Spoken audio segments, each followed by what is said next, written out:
para mim, simboliza o verdadeiro artista da ambiência urbanística da cidade do Rio de Janeiro. Ponto. A pedra portuguesa, ela tem uma certa ciência de ser assentada. O mestre calceteiro, ele usa cada uma das peças e acaba dando um travamento a isso tudo, e por isso que é tão bem feita. A calçada portuguesa no Rio de Janeiro é a imagem do Rio de Janeiro e do Brasil. Portanto, qualquer pessoa que venha de fora e que chegue aqui ao Rio de Janeiro, a primeira coisa que se depara é com esta fantástica obra de arte pública, que é a calçada aí na orla, com o desenho do Burle Marx, aquelas ondas. A gente se sente um pouco em casa, né? A gente começa a andar e eu acho que na nossa relação com Portugal, quem tem a chance de conhecer Lisboa e Portugal, eu acho que a gente se saca muito da nossa história, né?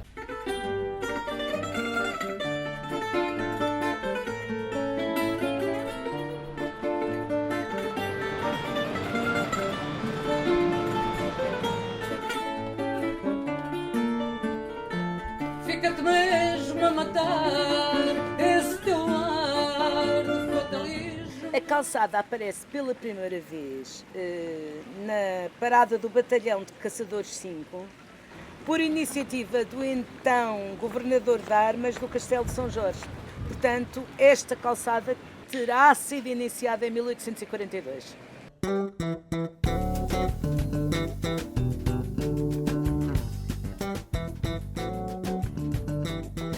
O Rio de Janeiro da segunda metade do século XIX teve um boom populacional muito grande, a população dobra de fato, então começou a se pensar, né, nada muito sistemático, não existia o urbanismo como a gente conhece hoje, mas começou a ficar claro e a se pensar que o Rio de Janeiro precisava de uma remodelação urbana.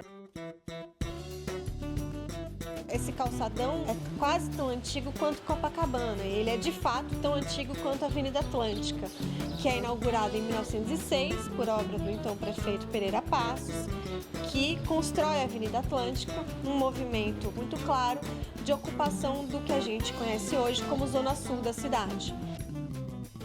Em 1906, a reforma do Pereira Passos da cidade do Rio de Janeiro foi uma reforma que pretendeu dar uma certa confiança para a cidade no cenário internacional. Ela investe no simbólico para tentar transmitir para as nações do mundo inteiro que o Brasil tinha se higienizado, vamos dizer assim.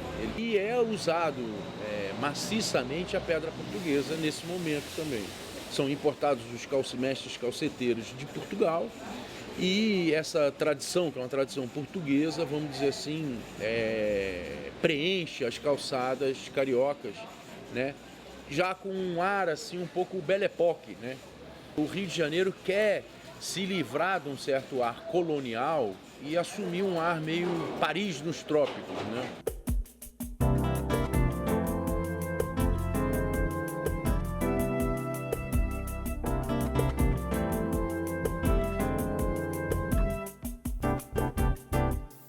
Não sei se existe alguma obra de arte maior no mundo do que o calçadão de Copacabana. A capacidade que o Burle Marx teve, porque você pega e fragmenta o trabalho dele, você consegue criar, eu não sei, eu acho que indefinidamente em cima do trabalho que ele fez, né? E nesse ponto, quer dizer, as pedras elas estão numa vanguarda, né? Porque a gente vive no mundo digital. O mundo digital, as imagens no mundo digital são compostas de pequenos pixels, né? Então, você pensar que as pedras são compostas também de pequenas, né? Um grande desenho é composto de pequenos, assim, né? Isso é uma coisa, ou seja, é passível de você fazer reflexões infinitas em cima dessa questão. Uma coisa que me impressionou bastante foi a coragem do Burle Marx, né, ter aceito esse trabalho, que o prazo era muito curto. Então a gente foi contactado, acho que no fim de 1969, e para ser inaugurado em início do ano seguinte, 1970. São 4,5 km aproximadamente de trabalho. Então era um desafio. Mas Roberto aceitou fazer. Fazia um primeiro traçado como esse aqui, ele fazia um traçado, e depois ele colocava um outro papel, ele colocava assim, virava, e aí tratava-se já com pincel, criando artisticamente, como se fosse uma pintura. Quando eu fiz a escultura, eu acho que até talvez A primeira ideia que eu tenha tido tenha sido usar essa pele da cidade, com a pele simbólica, digamos assim, da cidade. E foi, a escolha da pedra portuguesa foi absolutamente natural.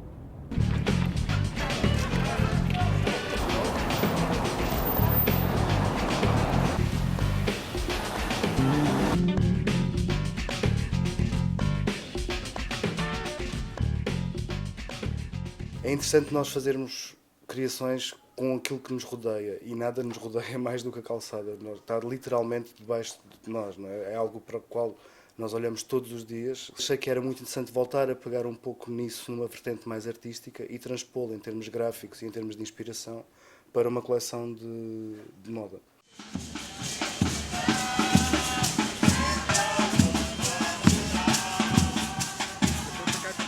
Nós somos uma proposta de ocupação dos espaços públicos pelos artistas de rua que trabalham por toda essa cidade.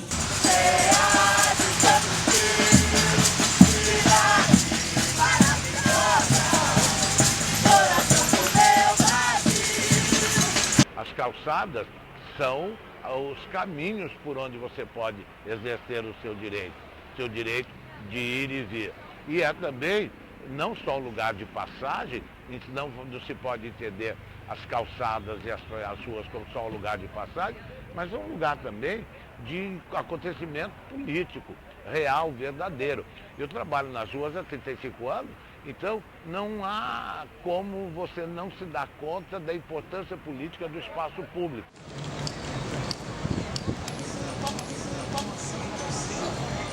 De alguma maneira, a calçada representa esses dois lados. Por um lado, é o lugar democrático, onde todo o mundo anda, pobre, rico, classe média. Por outro lado, quem manda pôr a calçada é o poder. E, portanto, a calçada tem a dimensão e tem o desenho que o poder manda colocar. E, portanto, a calçada tem essa dupla leitura.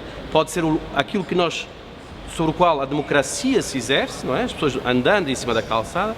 Por outro lado, é aquilo que o poder te reserva para andar na cidade.